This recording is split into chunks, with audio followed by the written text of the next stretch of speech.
Bismillahirrahmanirrahim. Assalamualaikum warahmatullahi wabarakatuh. Alhamdulillahirabbil alamin wassalatu wassalamu ala asyrafil anbiya'i wal mursalin wa ala alihi wa sahbihi ajma'in, amma ba'du.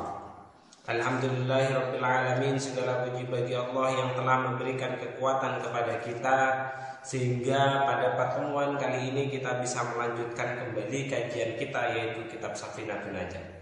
Salat serta salam semoga tetap tercurahkan kepada junjungan kita Nabi besar Muhammad Shallallahu Alaihi Wasallam yang telah mengajarkan kepada kita dan merupakan suri tauladan bagi kita dalam praktek amal ibadah.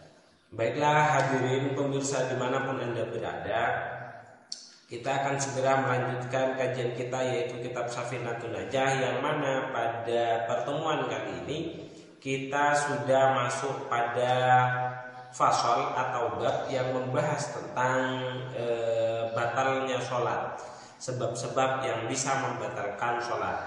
Dimana kemarin kita sudah pada episode ke 43, insya Allah kita sudah membahas tentang ab'adus sholat. Jadi sholat, di dalam rukun sholat itu, di dalam sholat itu ada terbagi menjadi beberapa hal. Yang pertama rukun, dan juga ada pekerjaan yang sifatnya sunnah. Nah, sunnah itu dibagi menjadi dua, ada sunnah ab'ad dan sunnah hayat. Nah, kalau sunnah hayat itu adalah segala hal yang apabila kita tinggalkan, kita itu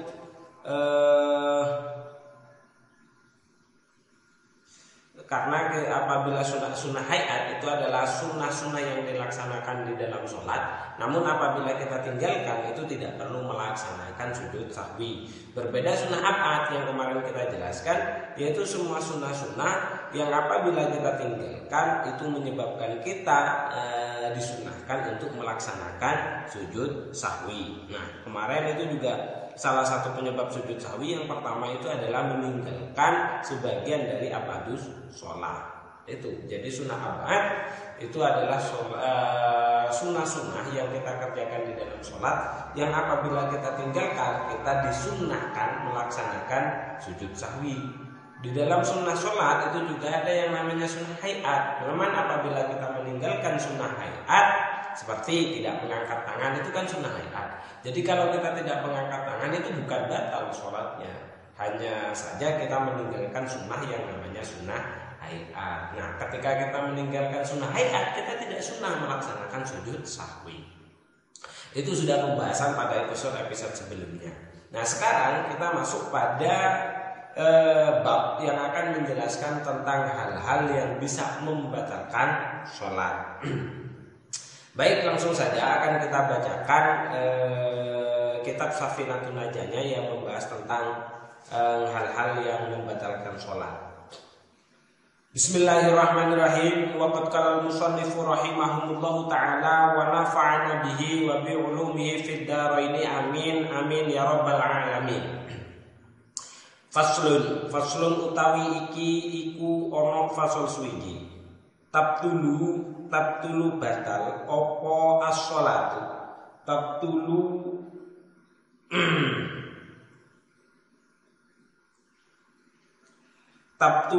opo as-sholatu. Tabtulu batal opo as-sholatu. Yang dimaksud tabtulu di sini itu al-mufsid. Al-mubtil annal fasada ma yatra ba'dal inqiqad. Tabtulu dadi batal apa as-sholatu sholat bi arba'a asyarata kelawan 14. Apane khoslatan maceme. Bil hadafi nyatane sebab hadat, wa bi wuqu'in najasati lan sebab tumibane najis, ilam tulqa lamun ora den buang apa najasa halan hale saknalika.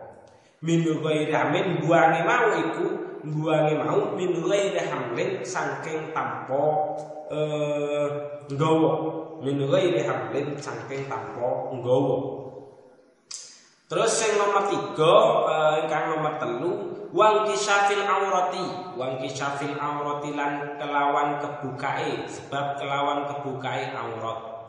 Ilam tustar lamun ora den tutup apa aurat halan hale sanalika illam tustar lamun ora den tutup auratin mau illam tustar lamun ora den tutup halan hale sanalika wan nutki lan batal apa salat kelawan sebab ngucap ngomong biharfaini kelawan rong huruf au biharfin utawa kelawan sak huruf mufhimin kang aweh faham apa nutki biharfin ngucape mau amdan kelawan sengaja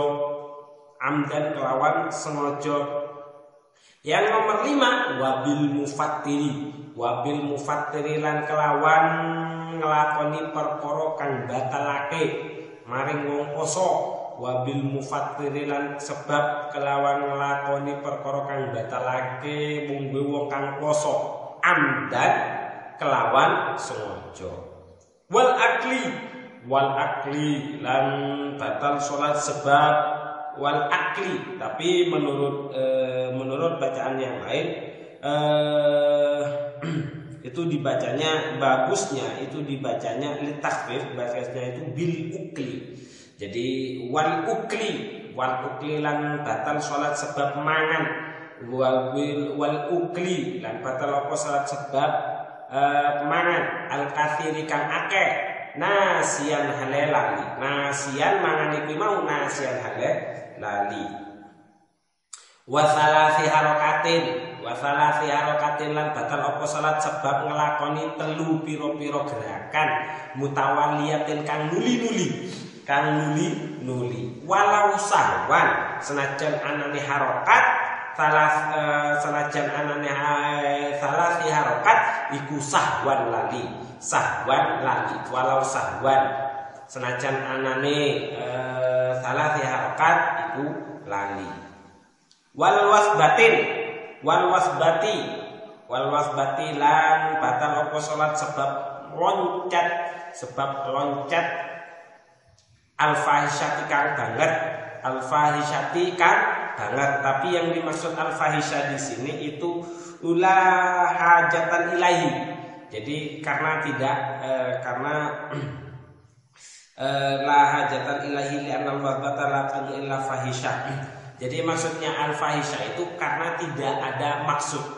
Jadi tidak ada maksud. Jadi kalau karena kaget atau karena takut sesuatu itu lompat itu tidak masalah. Tidak masalah. Al-fahisya tikang banget.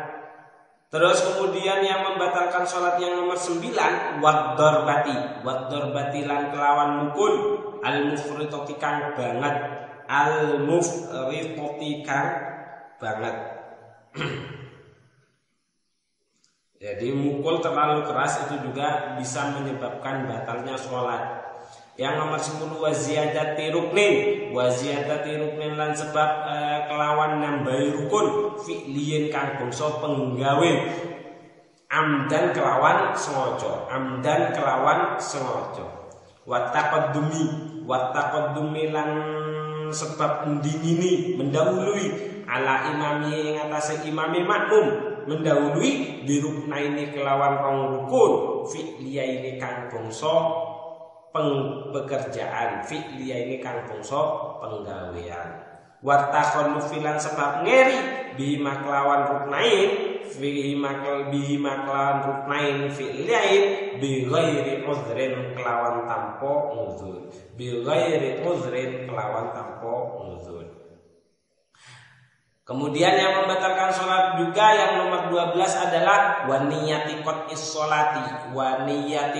sholati lan sebab niat megot ing sholat lan keran sebab niat megot ing sholat wa ta'liqi qot'iha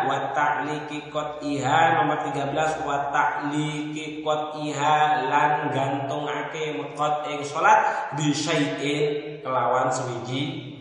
Yang terakhir wa taraddudi lan miter-miter fi qot'iha ing dalam megot ing sholat. Itulah tadi redaksi kitab Safinatun Najah yang menjelaskan tentang batalnya hal-hal yang menyebabkan batalnya sholat. Baik, sekarang coba kita perinci satu-satu, coba kita jelaskan sesuai dengan apa yang sudah kita baca. Jadi dari apa yang sudah kita baca tadi, bisa kita ketahui bahwasanya ada sekitar 14 yang menyebabkan sholat kita itu batal. Yang pertama bil hadafi. Yang dimaksud tabtulu di sini itu adalah jadi ketika kita sudah melaksanakan sholat. Jadi sholat Allahu Akbar. Nah, yang maksud membatalkan itu ada sesuatu yang baru setelah kita sudah syarat sah dan rukun. Karena kalau yang dimaksud batal itu, yang dimaksud apabila itu yang membatalkan sholat itu dilakukan sebelum sahnya pelaksanaan sholat, itu tidak dinamakan mubtil, tapi biasanya dinamakan dengan mufsid. Di sini wal farqu bainal mufsid wal mubtil annal mufsida ma yatra'u ba'dal inqad wa huwa al muradu. Nah, wal mubtil ma yamna'uhu. Jadi pada hakikatnya kalimat tabdulu, kalimat batal di sini itu adalah batal yang dimaksud batal sholat di sini. Pada hakikatnya kalimat itu adalah hal-hal yang mencegah sholat kita itu bisa sah. Itu yang dimaksud. Tapi yang dimaksud kalimat mubtil di sini itu adalah kalimat al-mufsid, yaitu ketika kita sudah melaksanakan sholat sah, tapi terjadi sesuatu yang bisa membatalkan sholat. Nah, kalimat tersebut itu sebenarnya itu adalah al-mufsid. Jadi yang dimaksud kata tabtulu, jadi kalau tabtulu itu adalah sesuatu yang membatalkan sebelum sahnya sholat, kalau mufsid itu adalah sesuatu yang membatalkan setelah sahnya sholat. Tapi khusus untuk bab ini yang dimaksud kalimat mubtil di sini itu adalah memiliki arti al-mufsid pada kalimat umum itu. Jadi hal-hal yang bisa membatalkan sholat kita pada saat kita sah melaksanakan sholat itu ada sekitar 14. Ada sekitar 14. Yang pertama bil hadafi. Yang pertama itu bil hadafi. Jadi yang pertama itu batalnya sholat itu disebabkan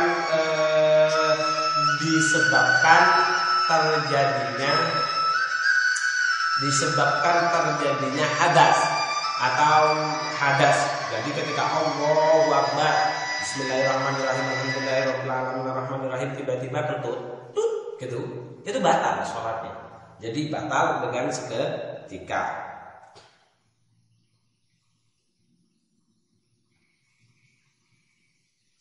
Itu yang pertama. Yang kedua, biwuku'in najasati, karena kita tertimpa atau terkenai najis, dengan catatan ilam terkuhalan min ghairi hamlin, dengan catatan kita bisa menghilangkan dengan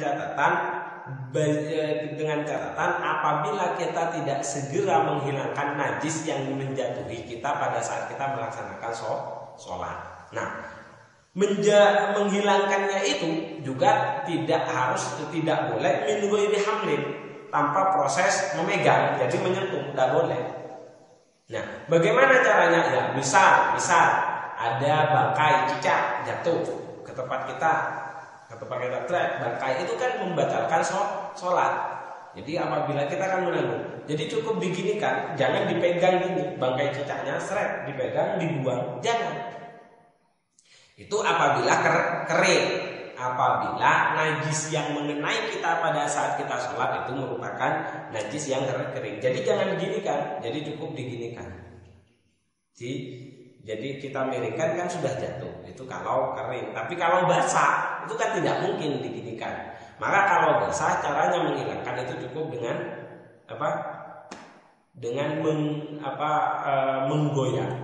menggoyang, tapi jangan menyentuh gini, jangan menyentuh. Jadi menggoyang sesuatu yang suci dari kita.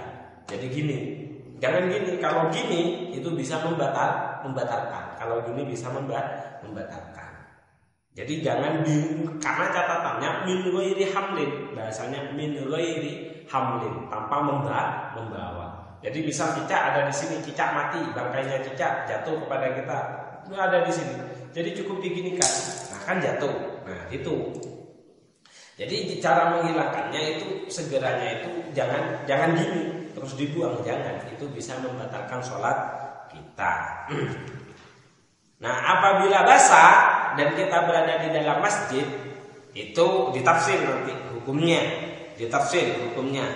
Yang pertama, apabila kita melaksanakannya sholat itu tepat pada waktunya, maka sebaiknya kita itu segera membuangnya. Fa ini tasa'a waktu, apabila jadi kan ditafsir. Fa ini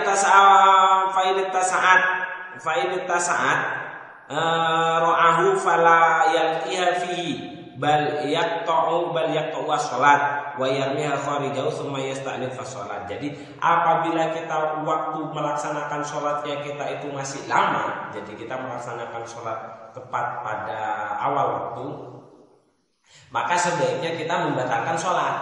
Jadi batalkan sholat. Jadi kita karena posisinya apabila berada di dalam masjid, kita membuang najisnya. Jadi membuang najisnya dengan cara menggerakkan tadi itu memang jatuh. Tapi kan masih berbekas karena memang najisnya itu basah berbekas. Nah, kalau waktunya masih cukup, artinya kita sholatnya itu pada awal waktu, jadi waktu sholatnya masih puas, itu sebaiknya dibatalkan sholatnya. Bersihkan yang ada di masjid, kemudian jangan dibuang di masjid itu, bawa keluar, kemudian dibuang dan bersihkan salah satu anggota kita yang sudah terkena najis, baru kita melaksanakan sholat. Tapi apabila kondisinya itu kita melaksanakan sholat itu memang sudah mepet waktunya, maka cukup kita buangnya seperti tadi. Jadi misal ada tainya cicak, biasanya tainya cicak kan srek tempel ya, cukup diginikan, jatuh kan di masjid, ya udah biarkan kita sholat sampai selesai, kemudian segera buang dan segera bersihkan. Nah, apa itu dengan catatan kalau memang mungkin bisa kita bersihkan. Kalau memang dalam kondisi tidak mungkin kita bersihkan, misal airnya tidak ada, semuanya tidak ada, maka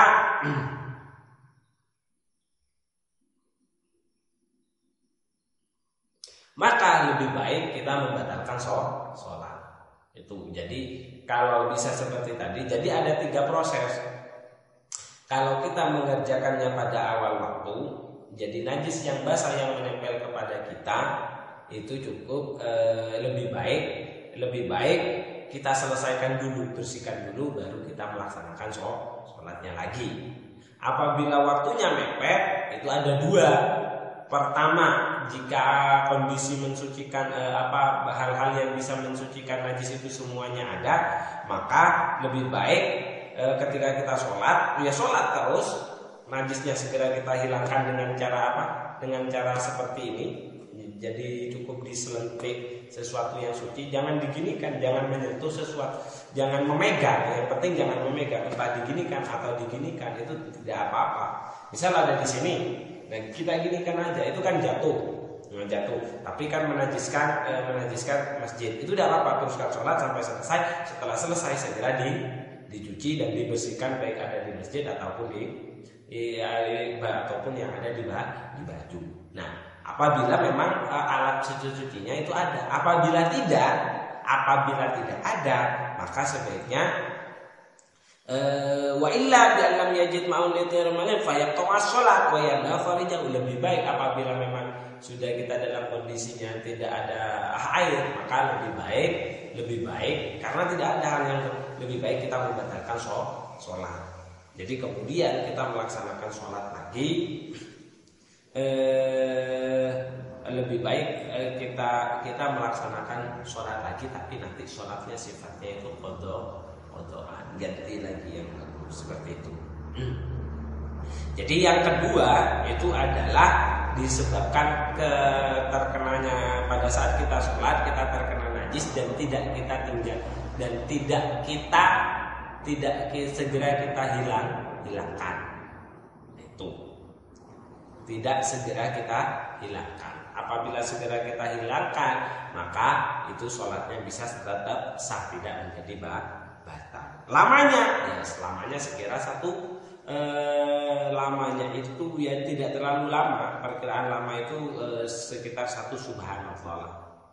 Kemudian yang ketiga, wal isyafil aurati illam tustar halal. Yang ketiga adalah terbukanya aurat disebabkan karena adanya angin. Dan apabila tidak segera kita tutup. Kalau cuma kita kanalnya terbuka segera tutup lagi, itu tidak batal sholatnya.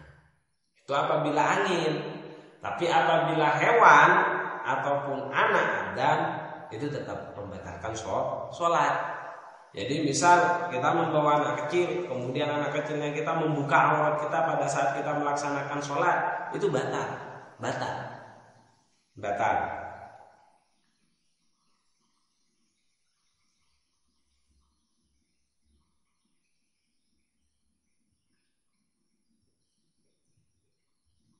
Walaupun segera kita tutup, itu tetap batal.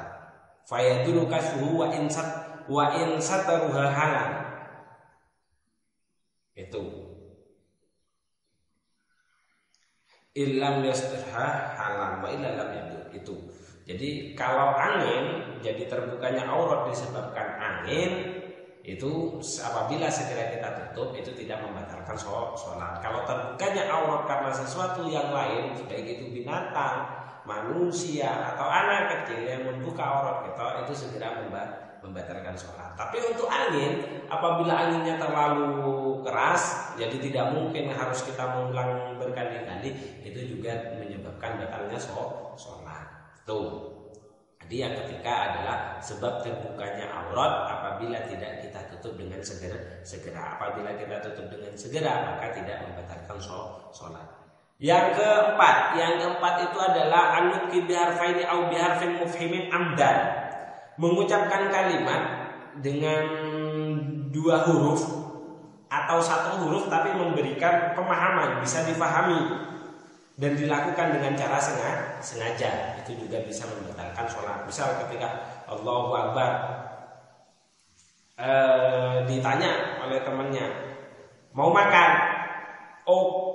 kita menjawab kayak gitu, itu batal sholatnya. Batal sholatnya. Kalau di sini itu kalau 2 kalimat, baik itu memberikan pemahaman atau tidak, itu batal. Tapi kalau 1 kalimat itu memberikan pemahaman, syaratnya itu memberikan pemahaman, itu bisa membatalkan dan dilakukan dengan sengaja. Ya misal seperti tadi. Jadi kita ketika Allahu Akbar enak-enak sholat, kemudian ditanya oleh teman kita, kamu mau makan apa tidak? Kita jawab,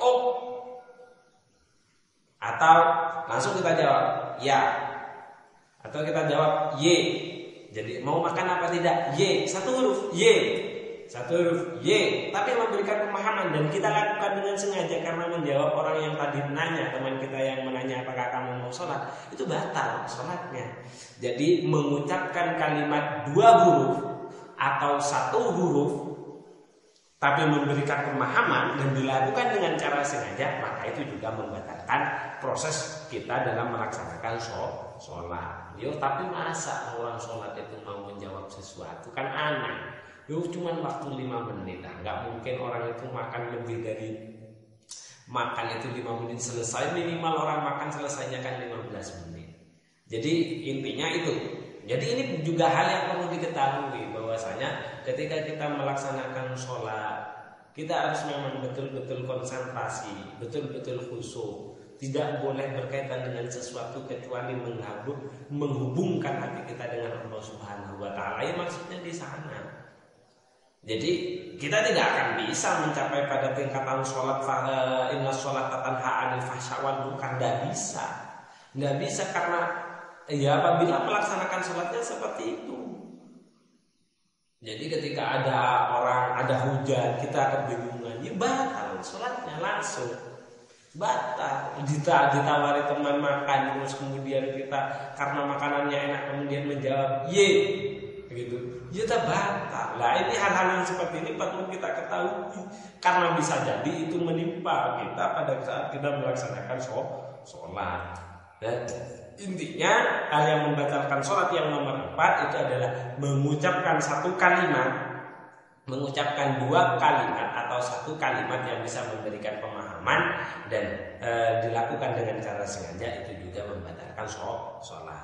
Yang kelima, tadi yang keempat. Yang kelima itu adalah bil mufattiri amdan. Jadi melakukan segala hal yang membatalkan puasa. Bagi orang yang berpuasa itu juga bisa membatalkan sholat. Contoh. Jadi memasukkan sesuatu ke hidung, kan tidak boleh memasukkan sesuatu seret ke hidung dimasukkan atau ke telinga dimasukkan sampai keluar dari batas dimasukkan kayak gini, itu batal, sholatnya itu batal karena melakukan sesuatu yang membatalkan puasa. Nah, untuk segala hal yang membatalkan puasa itu untuk makan, kalau makan baik banyak ataupun sedikit dilakukan dalam kondisi lupa, kalau di dalam puasa itu kan tidak batal, ya kan? Tapi kalau di dalam sholat kalau di dalam puasa kalau makan banyak lupa itu kan tidak batal. Tapi kalau di dalam sholat, nah ini adalah batalnya sholat yang nomor 6. Wal ukli al katsir nasiyan.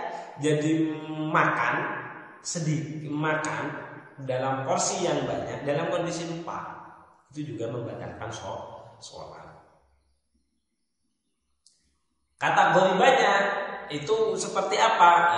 Ini berbeda pendapat, tapi banyak yang mengatakan itu adalah uruf. Tapi yang di kategori satu butir dari makanan itu juga terkategori banyak sudah.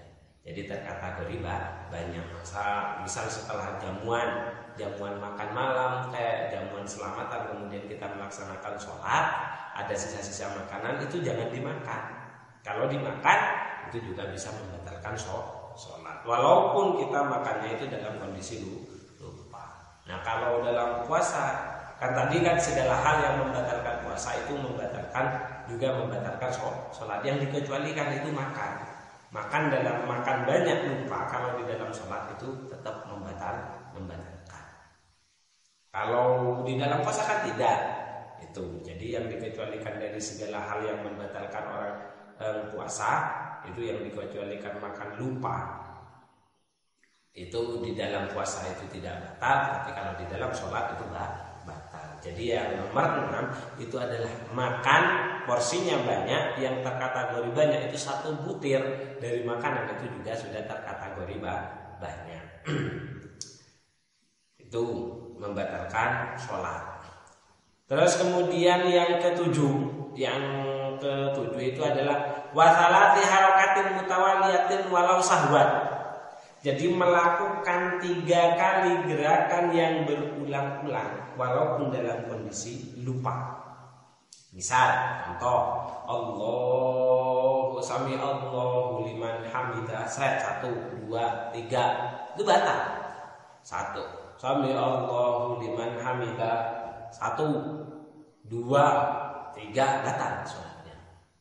Itu yang normal terjadi biasanya, yang itu pada saat posisi seperti itu. Tuh. Atau gatal, itu juga membatalkan sholat. Darbul fahisha itu seperti itu juga membatalkan sholat. Jadi melakukan 3 gerakan berturut-turut walaupun itu dalam kondisi lupa itu batal. Jadi misal saking enaknya membaca Bismillahirrahmanirrahim, jadi enak gerak-gerak kayak gini. Alhamdulillahirabbil alamin. Saking enaknya lagu yang dibaca Ar-Rahmanir-Rahim itu batal. Makanya kalau Imam Al-Ghazali itu mengatakan sebelum kita melaksanakan sholat pastikan 4 hal Pertama itu adalah syuhudil aqli. Syuhudil aqli itu sadarnya apa? Syuhudil aqli. Terus huduril qalbi, hadirnya hati. Akal sehat, sadar, tahu syarat rukun sholat. jelas baginya larangan sholat. Huduril qalbi, hadirkan hatinya bahwa kita akan menghadap. Kemudian sukunil arkan, tenangnya anggota tubuh kita tenang semuanya, ditenangkan semuanya. Itu sebelum melaksanakan sholat. Kalau Imam Al-Ghazali dalam kitab Bidayatul Hidayah. Baru yang terakhir itu adalah khudu isyahwa. Khudu yang keempat itu adalah khudu isyahwa. Keinginan pengen makan, marah, itu hilangkan semuanya, bereskan semua. Baru setelah semuanya beres, tenangkan anggota tubuh, kita melaksanakan sholat Allahu Akbar. Baru kita akan sampai pada tingkatan orang yang sholat bisa tahsya anil fahsya wal munkar. Jadi bisa sholat kita itu menjadi benteng bagi kita untuk tidak melakukan kekejian dan kemungkaran.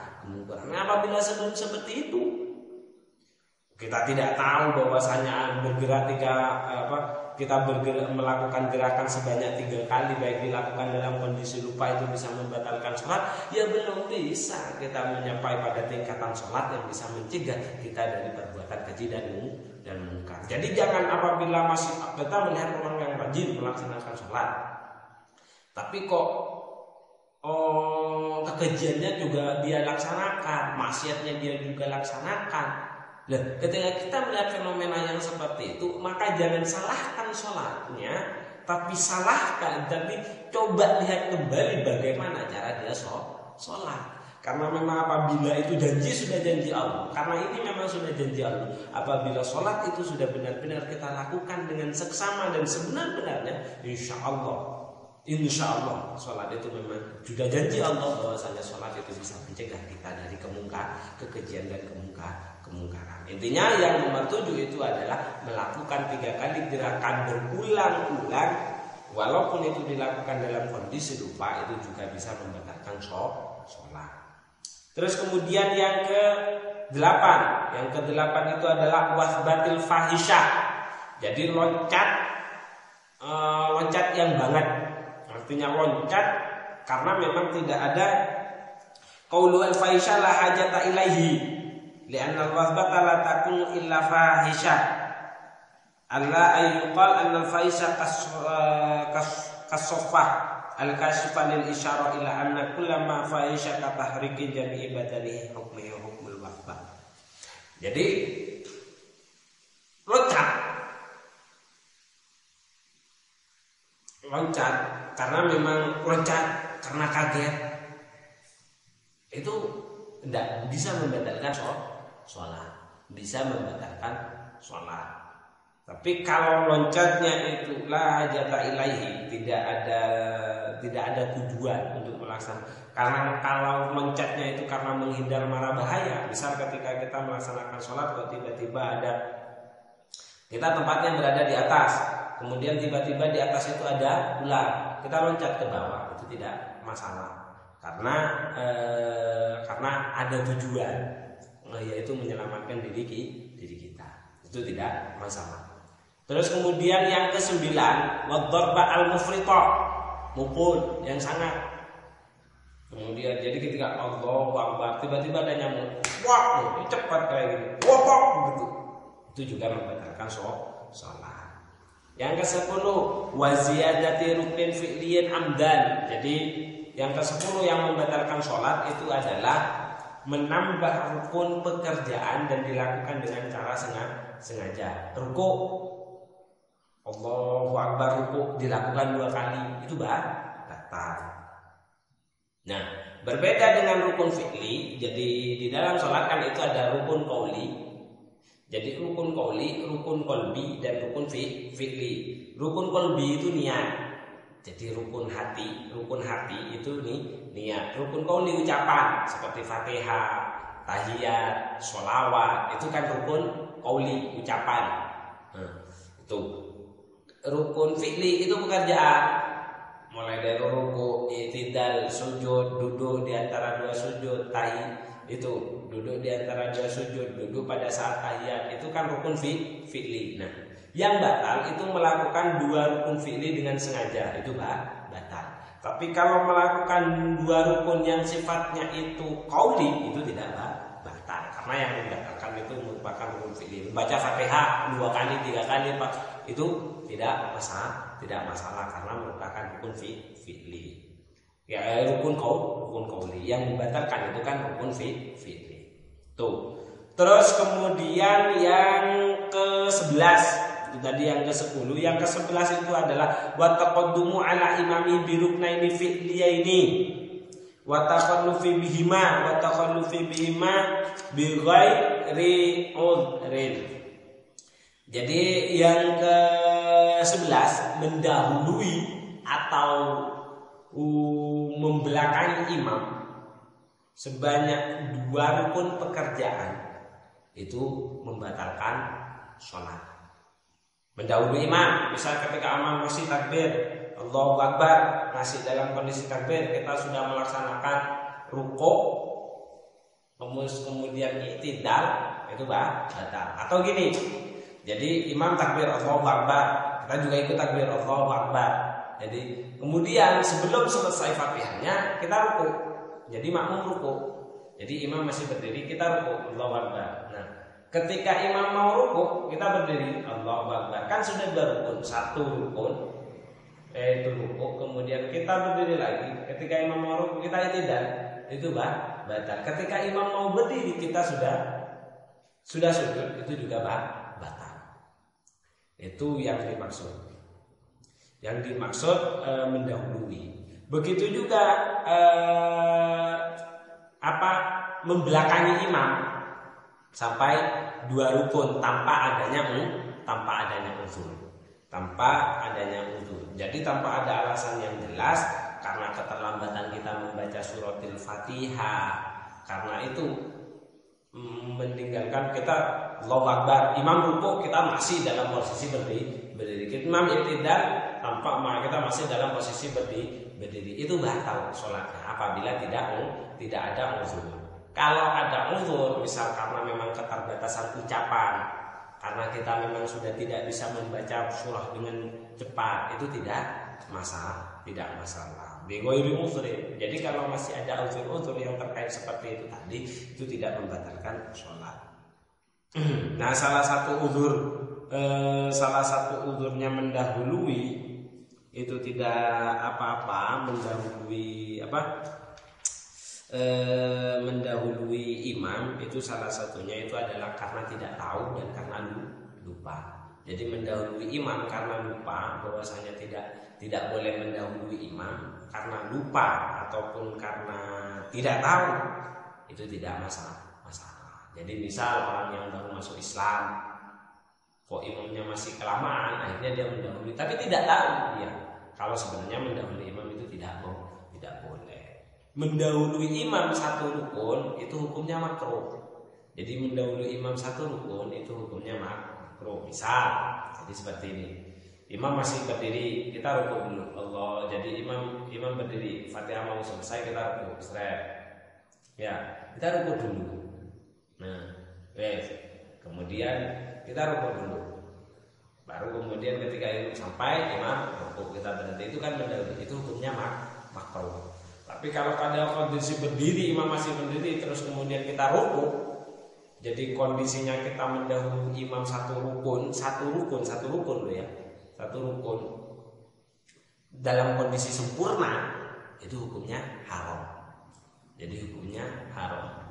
Artinya gampangannya gini lah, bareng dengan imam Allahu Akbar itu hukumnya makruh. Jadi mendahului itu hukumnya haram. Itu yang paling mudah kita cerna seperti itu. Jadi mendahului barengi imam itu hukumnya makruh. Jadi yang bagus bagaimana? Ya membelakangi imam, tapi jangan sampai 2 rukun. Jangan sampai 2 rukun. Itu yang bagus. Jadi imam rukuk, baru kita rukuk. Imam berdiri, setelah berdiri imam baru kita berdiri. Itu yang bagus. Barengi imam itu hukumnya makruh, mendahului hukumnya itu haram. Tuh. Terus kemudian yang nomor 12, niatu qat'is shalah, niat membatalkan sholat. Jadi ketika kita sholat, tak batal wae, marine wejo kancaku, saya batalkan aja takut ada teman saya, itu batal langsung sholatnya. Terus yang nomor 13 itu adalah menggantungkan ta'liqu qat'iha bi syai'in. Jadi menggantungkan, membatalkan sholat dengan sesuatu. Misal Allahu Akbar, bentar lagi kalau hujan saya akan membatalkan sholat, tapi kalau tidak saya akan teruskan sholat. Itu langsung batal. Dan yang nomor 14 yang terakhir itu adalah at-taraddud fi qat'iha. Jadi kita khawatir apakah mau membatalkan atau tidak. Allahu Akbar, waduh sholatku itu pertama langsung batal seketika. Baik, itulah tadi yang bisa saya jelaskan terkait dengan hal-hal yang membatalkan sholat. Semoga dengan kita mengetahui tentang hal-hal yang membatalkan sholat, sholat kita bisa semakin baik dan bisa menjadi riang, dan sholat kita bisa menjadi sholat yang bisa mencegah kita dari perbuatan keji dan munkar. Baiklah, kita akhiri dengan bacaan surat Al-Fatihah. Al-Fatihah. Bismillahirrahmanirrahim. Maliki yaumiddin. Iyyaka na'budu wa iyyaka nasta'in. Ihdinas siratal mustaqim. Siratal ladzina an'amta 'alaihim ghairil maghdubi 'alaihim waladdallin. Amin. Akhirul kalam. Assalamualaikum warahmatullahi wabarakatuh.